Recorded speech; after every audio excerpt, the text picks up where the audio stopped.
বন্ধুগণ, আমার কলিজার টুকরা মুরব্বী বাবাজিরা, মহান আল্লাহ বলতেছেন, আমি আল্লাহ রব্বুল আলামিন আমিও আমার বান্দার সাথে বেচা কিনা করি। জোরে কোন সুবহানাল্লাহ। আল্লাহ কি করে? বেচা কিনা করে। আল্লাহ হাট বাজার করে, আল্লাহ দোকান করে।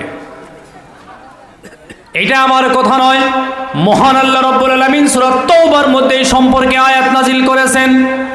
বিসমিল্লাহির রহমানির রহিম। ইন্নাল্লাহা আশতারা মিনাল মুমিনিন। আল্লাহ বলেন আমিও বেচা কিনা করি। আমাদের বেচা কিনা বাজারে যাওয়ার পরে আমরা যেখানে ভালো দাম পাই তারে আমরা বস্তু দিয়া দেই, আর যেখানে ভালো সামান পাই 10 টাকা বেশি হইলেও দিয়া দিই। ঠিক না ঠিক? আপনার আমার বেচা কিনা আকাশের নিচে জমিনের উপরে হাট বাজারে বেচা কিনা আমরা করি।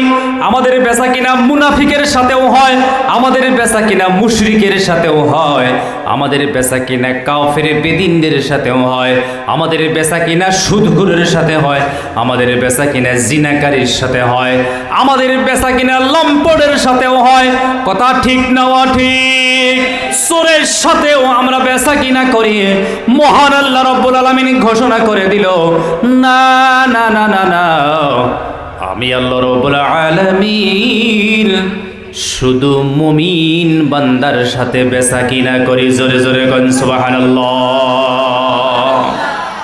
আল্লাহর বেচা কিনা শুধু কার সাথে হয়? মুমিন বান্দার সাথে। আমার কথা কি আপনারা বুঝতেছেন? আমি কি ভাষা দিয়ে বুঝাইতে পারতেছি? আমার নজন বন্ধুগণ, সেটা কেমনে কিভাবে? আল্লাহ কোনো ফাসিকের কাছে কোনো বস্তু দেয় না, ফাসিকের কাছ থেকে মহান আল্লাহ কোনো বস্তু নেয় না। জিনাকারীকে আল্লাহ কোনো বস্তু দেয় না, জিনাকারীর কাছ থেকেও কোনো বস্তু আল্লাহ কিনা নেয় না। আল্লাহর বেচা কিনে শুধু মুমিন বান্দার সাথে। শুধু কার সাথে? মুমিন বান্দার সাথে। আমরা একটু জিকির করি, লা ইলাহা ইল্লাল্লাহ, লা ইলাহা ইল্লাল্লাহ, লা ইলাহা, লা ইলাহা ইল্লাল্লাহ, মুহাম্মাদুর রাসূলুল্লাহ সাল্লাল্লাহু আলাইহি ওয়াসাল্লাম। আমার নজন বন্ধুগণ, মহান আল্লাহ রাব্বুল আলামিন এই আয়াতের জরিয়তে বিশ্বনবী মুহাম্মদ রাসূলুল্লাহ সাল্লাল্লাহু আলাইহি সাল্লামকে ঘোষণা দিয়ে দিলেন, হে নবী মুহাম্মদ রাসূলুল্লাহ সাল্লাল্লাহু আলাইহি সাল্লাম, গোটা পৃথিবীবাসীকে তুমি জানাইয়া দিতে পারো, গোটা পৃথিবীর মানুষের কাছে তুমি এই গুড মেসেজটা, গোটা পৃথিবীর মানুষের কাছে তুমি খুশখবরিটা দিয়ে দিবার পারো, এই গুড নিউজটা দিবার পারো, খুশখবরি সুসংবাদ দিয়ে দিবার পারো। নবী মুহাম্মদ রাসূলুল্লাহ সাল্লাল্লাহু আলাইহি সাল্লাম এই সুসংবাদটা হইল, ইন্নাল্লাহা আশতারা মিনাল মুমিনিন। নবী তুমি জানাইয়া দাও, আমি আল্লাহ বেচা কিনা করি মুমিন বান্দার সাথে। কি বেচা কিনি হয়? মুমিন বান্দার সাথে আল্লাহ পাকের কি লেনদেন হয়? মহান আল্লাহ রাব্বুল আলামিন জানাইয়া দিলেন, মুমিন বান্দার কাছ থেকে মিনাল মুমিনিনা আনফুসাহুম, মুমিন বান্দার কাছ থেকে আমি নম্বর 1 ওদের জান কিনা নেই। মুমিন বান্দার কাছ থেকে আল্লাহ কি কিনা নেয়? কথা বলেন একটু জোরে, কি কিনা নেন? জান নেয়, জীবনটা নিয়ে যায়। ও যুবক বন্ধুগণ, 2 নম্বরে মহান আল্লাহ রাব্বুল আলামিন বিশ্ব নবীকে বলতেছেন, নবী তুমি জানাইয়া দিতে পারো, 2 নম্বরে আমি মুমিন বান্দার কাছ থেকে আনফুসাহুম, আমি মুমিন বান্দার জান নেই। 2 নম্বরে মুমিন বান্দার কাছ থেকে আমি মাল কিনা নেই। আল্লাহু আকবার কোন। মুমিন বান্দার মাল কে কেনে? জোরে কথা বলেন, কে? জীবনটা আল্লাহ কিনা নিয়ে যায়, 2 নম্বরে মুমিন বান্দার কাছ থেকে আল্লাহ মাল কিনা নেয়। আমরা হাট বাজারে বেচা কিনি করলে, আমি যদি তরকারি সবজি বিক্রি করি, তাহলে আপনারা আমারে টাকা দিবেন, বস্তু দিলাম, টাকা নিলাম। আর আমার আপনার বেচা কিনিটা মুশরিক, মুনাফিক, বেদিন, জিনাকারী সবের সাথেই হয়। বেদিনের সাথে হয়, সুদখোরের সাথে হয়, ঘুষখোরের সাথে হয়, সকলের সাথে হয়। আল্লাহ শর্ত দিছে যে আল্লাহর বেচা কিনে শুধু, কথা বলেন কার সাথে? আপনাদের মতো মুমিন বান্দার সাথে হয়। আপনাদের মতো মুমিন বান্দার সাথে আল্লাহর বেচা কিনা। জোরে একবার মারহাবা কইন। এই আয়াতের গভীরতা পৃথিবীর মানুষ যদি বুঝতো, অনজন বন্ধু, এই আয়াতের গভীরতা যদি পৃথিবীর মানুষ আমরা বুঝতাম, আমরা রাত দিন 24টা ঘন্টা আল্লাহর কুদরতি পায়ে সেজদায় পড়ে থাকতাম। কত গভীর এই আয়াত। আমার অনুজন বন্ধুগণ, মুরব্বী বাবাজিরা, এইবার আমার 2 নম্বরে কথা হইল, মহান আল্লাহ রাব্বুল আলামিন বলতেছেন, 1 নম্বরে আমি মুমিন বান্দার জান কিনা নেই, 2 নম্বরে মুমিন বান্দার কাছ থেকে মাল কিনা নেই। জান নিলাম, মাল নিলাম।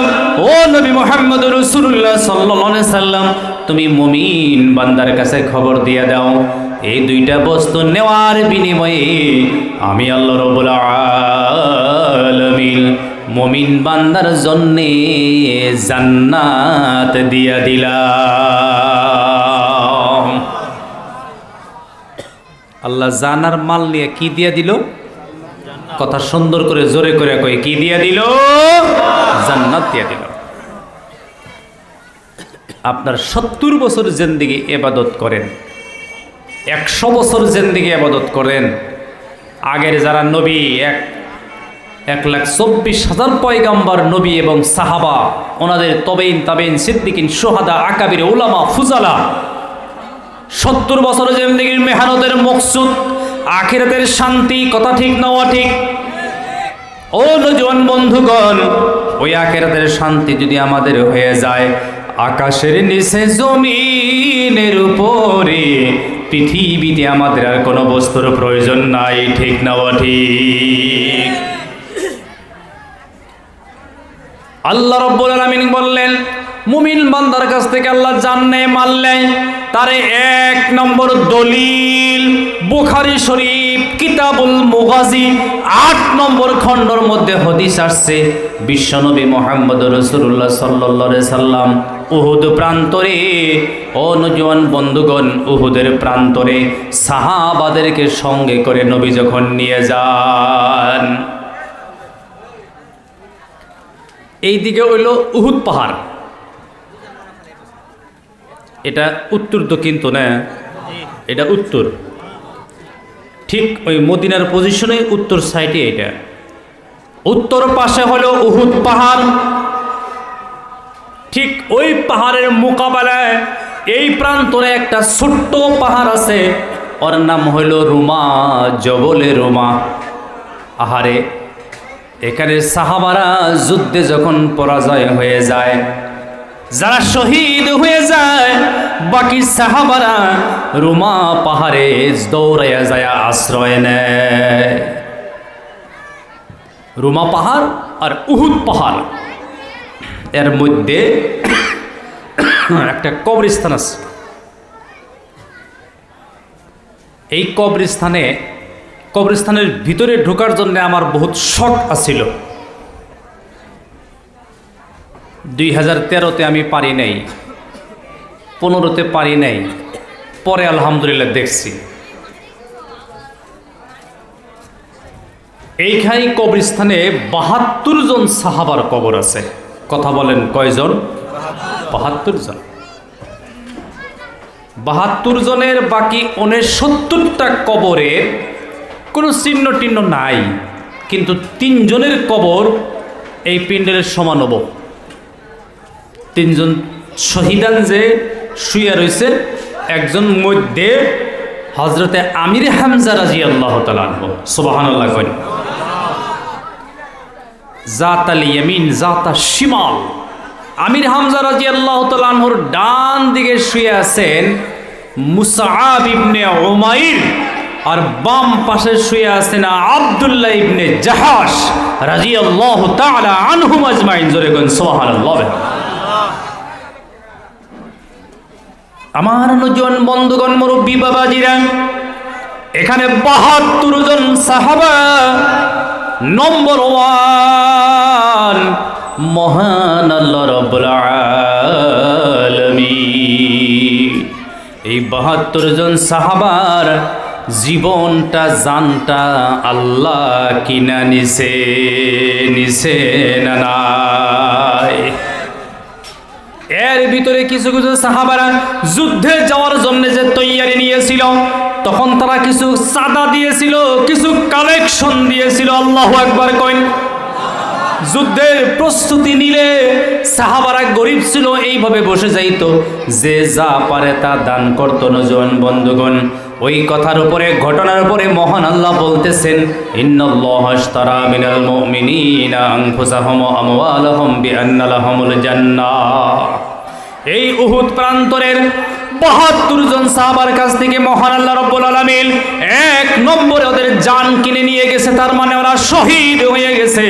২ নম্বরে ওদের কাছ থেকে মহান আল্লাহ রাব্বুল আলামিন কারো কাছ থেকে কিছু কিছু করে ওই সময় বিশ্বনবী চান্দা করে মাল সংগ্রহ করতেন। আমার নজন বন্ধুগণ, এই ৭২ জন সাহাবা বিশ্বনবী মুহাম্মদুর রাসূলুল্লাহ সাল্লাল্লাহু আলাইহি সাল্লামের হাদিস। আমার নজন বন্ধুগণ, কোরআন শরীফ সূরা ইমরান ৪ নম্বর পারার মধ্যে কিছু রুকু আছে এই উহুদ পাহাড় সম্পর্কে, উহুদের এই যুদ্ধ সম্পর্কে মহান আল্লাহ ঘোষণা করেছেন।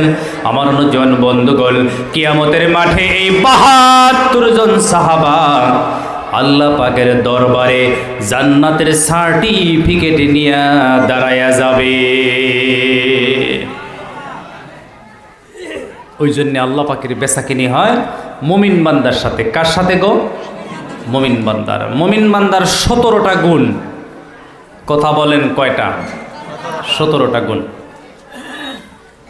বিসমিল্লাহির রহমানির রহিম। ওয়া ইবাদুর রহমানিল্লাযীনা ইয়ামশুনা আলাল আরদি হাওনা ওয়া ইযা খাতাবাহুমুল জাহিলুনা ক্বালু সালামা ওয়াল্লাযীনা ইয়াবিতুনা লিরাব্বিহিম সুজদান ওয়া কিয়ামা ওয়াল্লাযীনা ইয়াবিতুনা লিরাব্বিহিম সুজদান ওয়া কিয়ামা ওয়াল্লাযীনা ইয়াকুলুনা রাব্বানা আসরিফ আন্না আযাবা জাহান্নাম إن عذابها كان غراما إنها ساءت مستقرا ومقاما والذين إذا أنفقوا لم يسرفوا ولم يقتروا وكان بين ذلك قواما زركن الحمد لله আয়াত আরো লম্বা আছে, ব্যক্তি পড়লাম না, ২-৩টা আয়াত পড়লাম।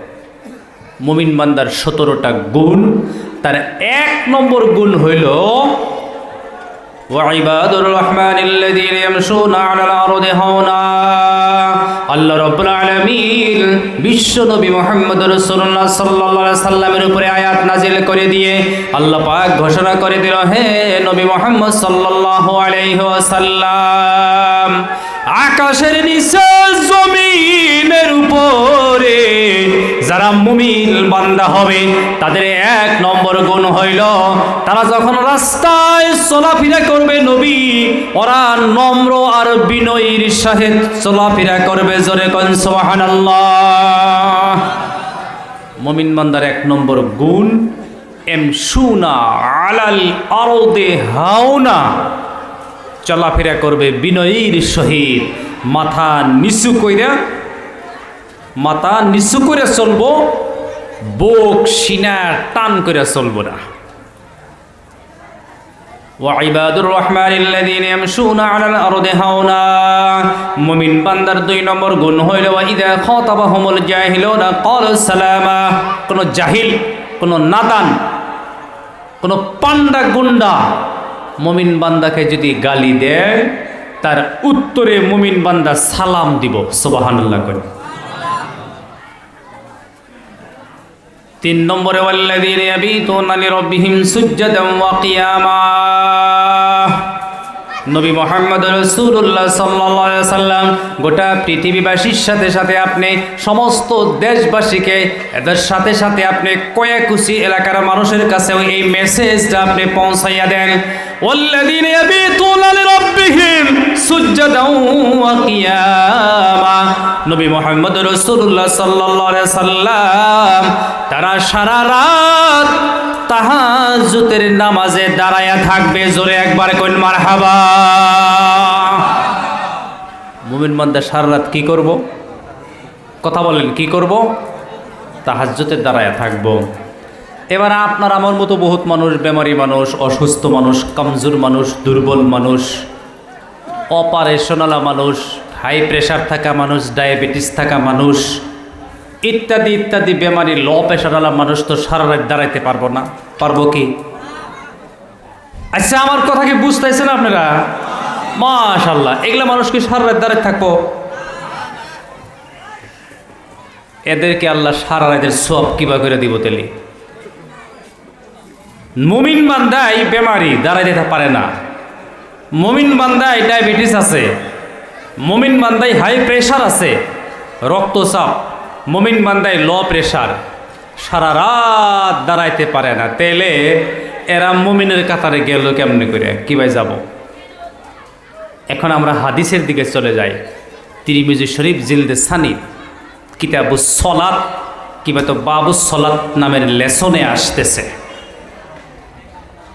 আউয়ালু ইউহাসাবু বিহিল আবদু ইয়াউমাল কিয়ামা আস-সালাহ। হাদিস আসছে কিয়ামতের দিন আপনাকে আমাকে আল্লাহ সর্বপ্রথম যে প্রশ্ন করব ওইটা নামাজের কথা। কিসের কথা? নামাজের কথা। কিরকম নামাজ ওইটা? ওয়াকিমুস সালাতা ওয়া আতুজ যাকাতা ওয়ারকাউ মা'র রাকিঈন। জামাতের সহিত নামাজ আদায়ের কথা আল্লাহ জিজ্ঞাসা করব। জোরে একবার কইন মারহাবা। আমার নজন বন্ধুগণ, আমার মুরব্বীরা, আমার কথা ছিল দুর্বল মানুষ মুমিন, বিমারি মানুষ মুমিন, অপারেশনওয়ালা মানুষ মুমিন। সারা রাতে কেমনে জায়গা জাত থাকবো, সারা রাত কেমনে তারা ইবাদত করে মুমিন হবে? বিশ্বনবী মুহাম্মদ রাসূলুল্লাহ সাল্লাল্লাহু আলাইহি সাল্লাম ঘোষণা করে দিলেন, আমার কোন উম্মত সুস্থ সবল, কোন উম্মত, কোন বেমারি উম্মত, কোন ধরনের অসুস্থ থাকা উম্মত, আর তারা যদি এশার নামাজের সময় গ্রামের মসজিদে যাইয়া ইমামের সঙ্গে এশার জামাতে শরীক হইয়া যায়, বেমারি মানুষ, মুমিন মানুষ, অসুস্থ মানুষ এশার না জামাতে শরীক হইল। কোন জামাতে শরীক হইল? কথা বলেন, কোন জামাতে? এই যেরকম আমার যে বাবার বয়সের মুরব্বীরা, ওনারা এশার নামাজের শরীক হয়ে গেল। আমার নজন বন্ধুগণ, যুবক বন্ধুরা এশার জামাতে শরীক হয়ে গেল, অফিসে কাম করনেওয়ালারা এশার জামাতে শরীক হয়ে গেল, আলিম উলামারা এশার জামাতে শরীক হয়ে গেল, কৃষিজীবীরা এশার জামাতে শরীক হয়ে গেল। বিশ্বনবী মুহাম্মদ রাসূলুল্লাহ সাল্লাল্লাহু আলাইহি সাল্লাম ঘোষণা করতেছেন। এবার আমরা হাদিসের দিকে চলে যাই। এশার নামাজে তারা শরীক হইয়া বাড়িতে যখন চলে যাবে, সুন্নতি তরিকা অবলম্বন করে যখন বিছনায় শুয়ে পড়বে, সুন্নতি তরিকা হইল 1 নম্বরে ওযু করা, 2 নম্বরে এই ডান হাতের তালুর মধ্যে গালটা দিয়া কিবলার দিকে মুখ করে শুয়ে পড়া, 3 নম্বরে ঘরের বাতিটা নিভাইয়া দেওয়া। জোরে জোরে কোন সুবহানাল্লাহ। হে নবী মুহাম্মদ রাসূলুল্লাহ সাল্লাল্লাহু আলাইহি সাল্লাম, তুমি জানাইয়া দিতে পারো, তুমি ঘোষণা দিতে পারো। আমার নজন বন্ধুগণ, বিশ্ব নবী মুহাম্মদ রাসূলুল্লাহ সাল্লাল্লাহু আলাইহি সাল্লাম এই বিষয়ে নিজেও হাদিস থেকে বলতেছেন, একজন মুমিন যখন একজন বয়সস্থ মুরব্বী নওজোয়ান, একজন বয়সস্থ মুরব্বী হর কাস্টের মানুষ এইভাবে যায় যদি এশার জামাতে শরীক হয়ে যায়, এশার নামাজ পড়ে যদি তারা বাড়িতে চলে যায়, ঘুমাইয়া গেল, কোনো গুনাহ করলো না, সুন্নতি তরিকায় শুয়ে পড়ল, এক ঘুমে ফজরের আজান হয়ে গেল, দৌড়াইয়া এই মানুষগুলি আমার ফজরের জামাতে ইমামের সঙ্গে শরীক হইয়া গেল। কিন্তু সারা রাত তারা ঘুমের মধ্যে ছিল। এশার জামাত করার কারণে, আবার ঘুম থেকে উঠে ফজরের জামাত আদায় করার কারণে সারা রাত এদের ঘুমের মধ্যে মহান আল্লাহ রাব্বুল আলামিন তাহাজ্জুদের সওয়াব দিয়া দিল। এর নাম হইল ওয়াল্লাযীনা ইয়াবিতুনা লিরাব্বিহিম সুজদান ওয়া কিয়ামা। জোরে একবার কইন মারহাবা। একটু জিকির করি লা ইলাহা ইল্লাল্লাহ, লা ইলাহা ইল্লাল্লাহ, লা ইলাহা ইল্লাল্লাহ মুহাম্মাদুর রাসূলুল্লাহ সাল্লাল্লাহু আলাইহি ওয়াসাল্লাম। তাহলে আমরা বুঝতে পারলাম এশার জামাতে এশার নামাজ আদায় করলে আবার ঘুম থেকে ওইটায় ফজরের শরীক হইয়া গেলে সারা রাত যদি আমরা ঘুমাই, সারা রাত আমাদের আমলনামার মধ্যে তাহাজ্জুদের সওয়াব লেখা হবে। মুমিন বান্দার 4 নম্বর গুণ হলো ওয়াল্লাযীনা ইযা আনফাকু লাম ইউসরিফু ওয়া লাম ইয়াকতুরু ওয়া কানা বাইনা যালিকা কাওয়ামা। তার মানে মুমিন বান্দা এদিকে মুমিন, ওইদিকে ধনী, এদিকে মুমিন, ওইদিকে মালদার। কথা বুঝে আসছে না নাই? এইদিকে মুমিন, ওইদিকে চাকরিজীবী, এইদিকে মুমিন, ওইদিকে বড় ব্যবসায়ী, টাকা আছে, পয়সা আছে। নওজোয়ান বন্ধুগণ, ওরা হইল মুমিন, ওরা হইল মুমিন যারা জাগা মতে, সময় মতে, সময় উপযোগী খরচ করতে পারে। তারা আকাশের নিচে, জমিনের উপরে, তারাই হইল মুমিন। সুবহানাল্লাহ, কান সুবহানাল্লাহ। ওয়াল্লাযীনা ইযা আনফাকু লাম ইউসরিফু ওয়া লাম ইয়াকতুরু বাইনা যালিকা কাওয়ামা। আমার নওজোয়ান বন্ধুগণ, এরকম না, এরকম না। আপন ভাই অভাবে আছে, আপন ভাই চিকিৎসা করতে পারে না, বেমার হয়ে গেছে গো বন্ধু। ভাইয়ের দিকে তাকায় না, মার দিকে তাকায় না, বাবার দিকে তাকায় না, প্রতিবেশীর দিকে তাকায় না, গরিবের দিকে তাকায় না। গ্রামের মসজিদে লাইট নাই, ওজুর জায়গা নাই, গ্রামের মসজিদে পাংখা নাই, মুসল্লিদের সুবিধা নাই, ওই দিকে তাকায় না। গ্রামের একটা গরিব ছেলে লেখাপড়ায় ভালো, ওই দিকে লক্ষ্য করে না, খালি গুনার রাস্তায় টাকা খরচ করে। কথা বুঝে আসছে না নাই? এরকম মানুষ দুনিয়াতে আছে না নাই?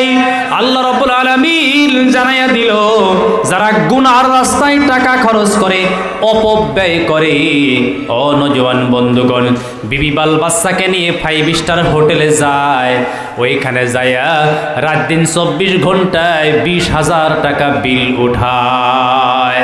কিন্তু আপন বোন একটা বিয়ে দিছে, গায়ে কাপড় নাই। এইরকম সমস্যা আমাদের সমাজে আছে না নাই? কথা বলেন। এরা কোনোদিনও মুমিন নয়। ওরা হইল মুমিন যে বলবো আমার টাকাটা ব্যাংকে রাইখা ময়লা লাগানের চাইতে একটা গরিবকে 10,000 টাকা দিয়ে দেই, তুমি বিজনেস করো। এরা হইল মুমিন। সুবহানাল্লাহ, কোন সুবহানাল্লাহ। বড় ভাই গরিব, ছেলে 2টা পড়াশোনায় ভালো। উনি বলল আমার এই 2 ভাতিজাকে আমি স্কুলে এডমিশন করে দিলাম, ফিসটা আমি দিলাম, মান্থলি ফিসটা আমি দিয়ে দিলাম। এর নাম হইল ইদা আনফাকু লাম ইউসরিফু ওয়া লাম ইয়াকতুরু। এর নাম হইল মুমিন। চিল্লায়া চিল্লায়া বলুন সুবহানাল্লাহ।